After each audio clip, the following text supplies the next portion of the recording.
Hello friends, welcome to today's video. I'm so excited to be talking about the books that I read in February, and I feel like February is the slowest and at the same time the fastest month ever. It just kind of, again, in the dead of winter, especially here in Minnesota, but sometimes it's a really great month for getting some reading done. So I hope maybe that you had the same experience as well. And even if you were able to read one book or anything at all, that is an amazing accomplishment. So let's get into talking about the books that I read in February. And if you have not met, hi, my name is Tanya. I live in southern Minnesota, but I'm originally from Ukraine. And yeah, I like to read and talk about the books that I've read. So if you want to stick around, I would love it. And let's talk about the stuff that I read in February. Now, the first book, a lot of these I read on Kindle, and I think only really one was in print, but most were on Kindle. I've really been utilizing that a lot. And yeah, so some really great reads. Also, I just want to share a shout out to my best friend Molly to getting me these awesome different stickers. This Ukrainian lady and this cat riding a chicken. I'm also a chicken lady. And this is a sticker from my local library, so that was really fun. They had these in a little book box, and butter, because butter makes everything better. Anyway, just had to share those with you. So shout out to Molly, awesome. So the first book that I read was The Captain and Miss Winter, and I'll link my my Fable and my Goodreads. I'm kind of leaning towards I've been using Fable more. I personally prefer it more, but I do still have a lot of my family and friends that are on Goodreads, so I do kind of track it there, but I prefer Fable. So I'll have those down below if you want to follow along with what I'm reading every month.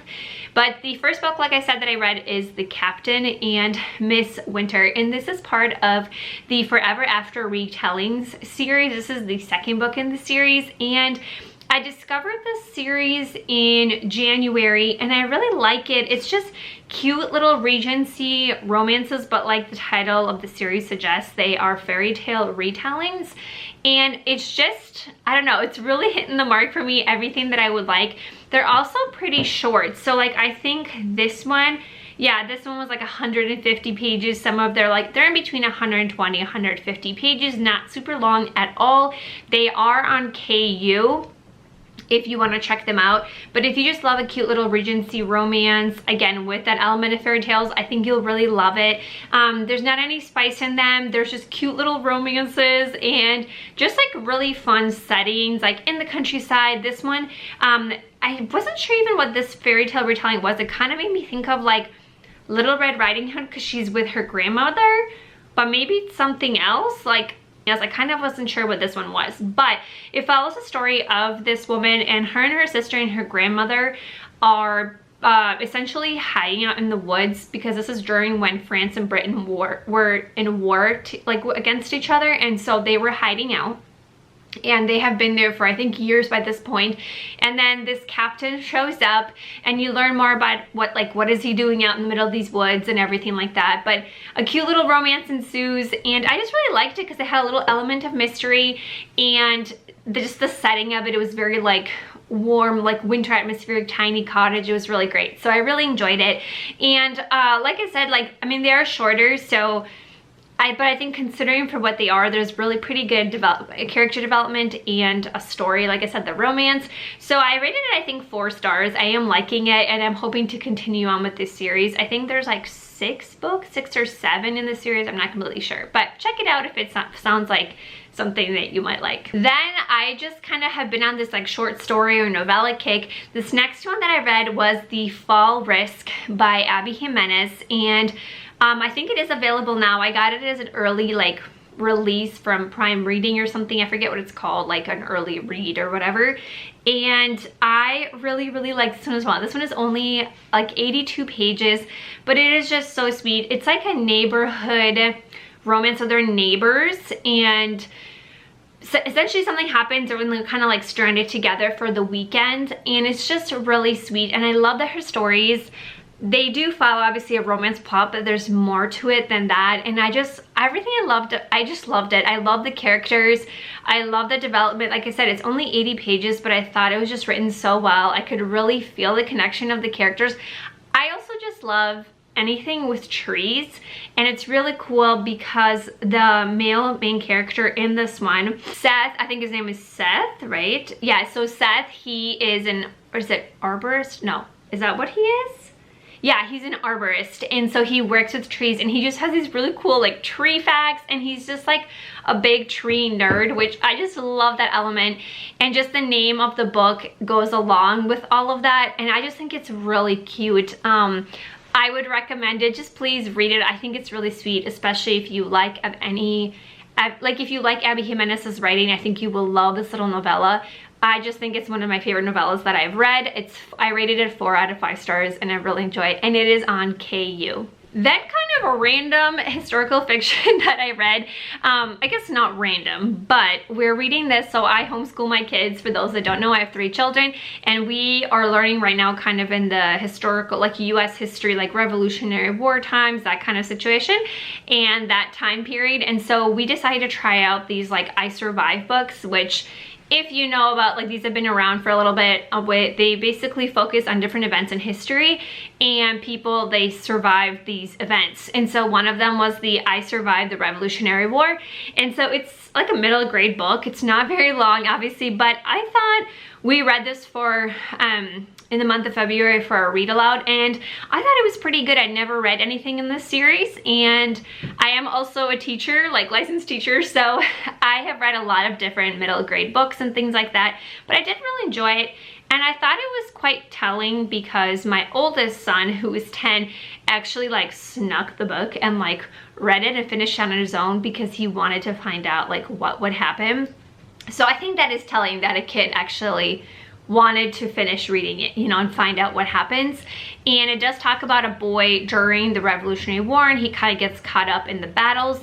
It's really cool. It does have, I think, you know, some tougher topics that are faced in history, but it's done very well and geared towards the audience of children. But again, I think anyone can read them. So if you are looking for anything like that, definitely check it out. And we are hoping to read some other books in this series as well. Then this other book that I read, and this was on my TBR for February, this was the book club book for my local library. I recently joined the book club there because I wanted to just, join one, and this was my first time going, and it was for the book Only the Beautiful. And this was a historical fiction, which I love anything historical fiction for the most part, and I thought it was a really great book. I rated it 4 out of 5 for me personally. I thought this was my first time reading anything by this author, and I wasn't sure what to expect because it is during the World War II era, which I know a lot of historical fiction books are. But this was interesting because it kind of focused on something that I hadn't read, at least for me personally, too much about, and that was the eugenics program, which I knew happened during World War II, but it talked about how it also was taking place in parts of the US, particularly in California, in insane asylums, and how these programs basically targeted people who were kind of like the pariahs of society, but essentially just like if they were not considered like deemed like good enough to be able to reproduce or to possibly like have children. And so it's just kind of a crazy time in history reading about it. And it follows these 2 women. One is in Europe and one is in California, like pre-World War II. And they're 2 stories, different, but yet in many ways also similar.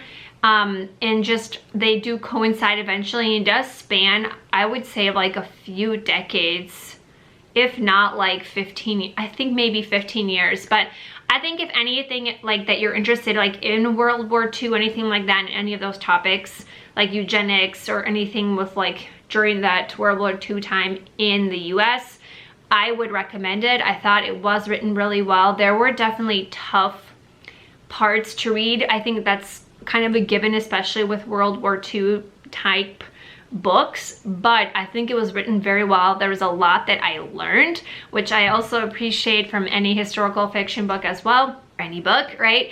But yeah, so definitely check it out. I do want to see some other books by this author because, like I said, she seems to be pretty popular, and some of the other people at the book club said they liked her other books, so I do want to check them out as well. Then this next book that I read was also an author that was new to me, and this was a blind book date from my local library. I had no idea what it even was, and it was called The Senator's Wife, and it was by Liv Constantine, I believe, and technically this author is like two sisters. It's their pen name, so they write, I think, like thriller, suspense, kind of political books, I think, and so I'm hoping to check out more things from them.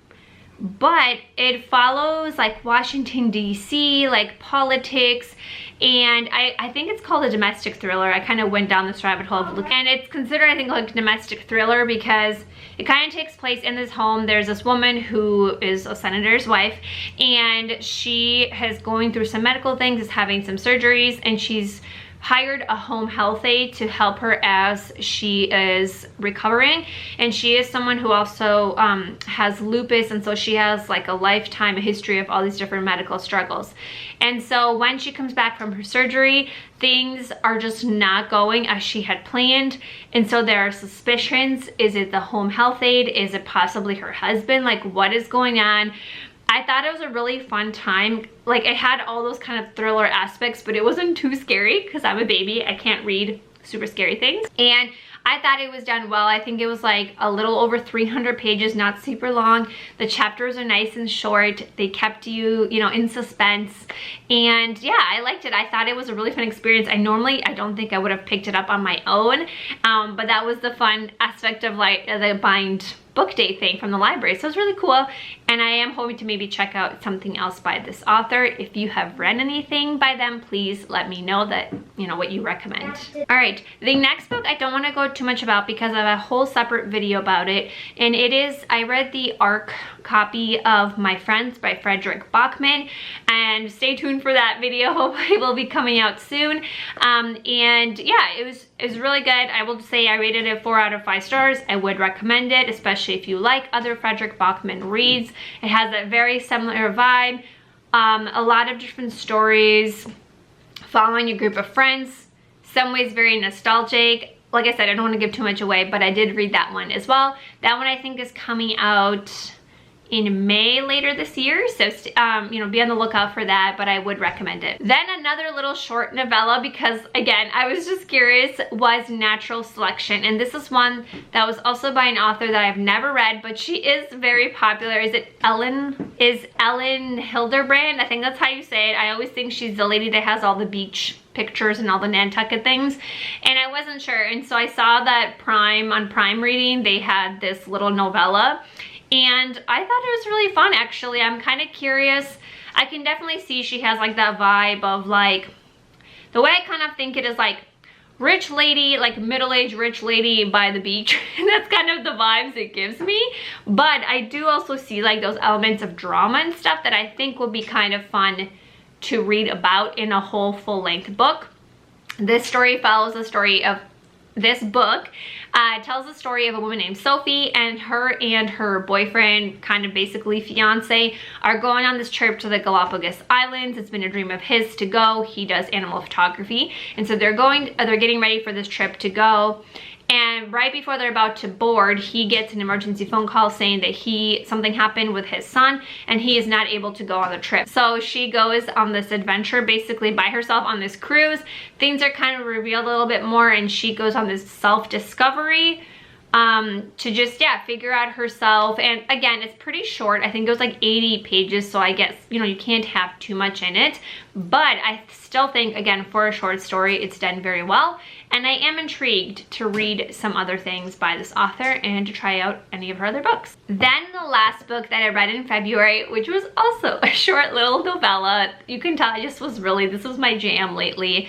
And it is The Worst Wingman by Abby Jimenez. And I think this is maybe from last year it came out, because I think The Fall Risk is from this year's like Valentine collection. And this I think is from last year. But this book, I rated it, I think, 5 stars for a novella. I think it is one of those books where it hit me. You know how if there's something that just hits you in what you're going through in life, it hits different, right? And you feel it more. For me, it was this little novella. I was definitely not expecting it. It follows the story of a woman, I believe her name is Holly, and she is a hospice nurse, which I found interesting because my husband was also a hospice nurse. But anyway, so she is a hospice nurse, and if you don't know, hospice is when people are at the end of life, and she is faced with the task, I guess also in a way a blessing and opportunity, but to like be there for the last days for her grandmother who is now in hospice care. And so it's one of the most like difficult things, but also she's like very honored that she gets to be there with her grandma for this moment. And it really hit home because my grandmother is going through a similar thing.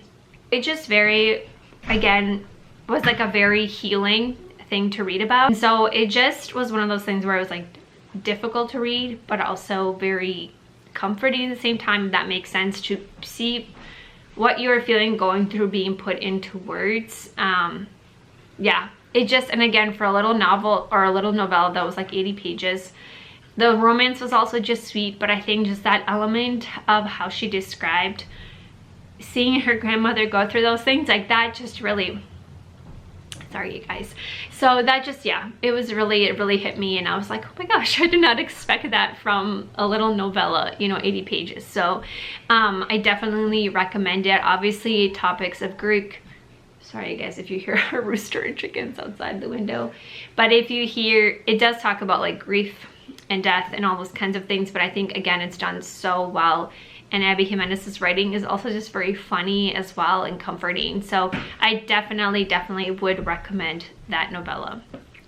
So those are the books that I read in February. Thank you all so much for watching. Stick around for this video. I hope that you have another great reading month coming up in March. And yeah, I'm hopefully gonna share in a video coming up soon my Kindle downloads and things for the month of March. So stay tuned for that video, and I will see you in the next one.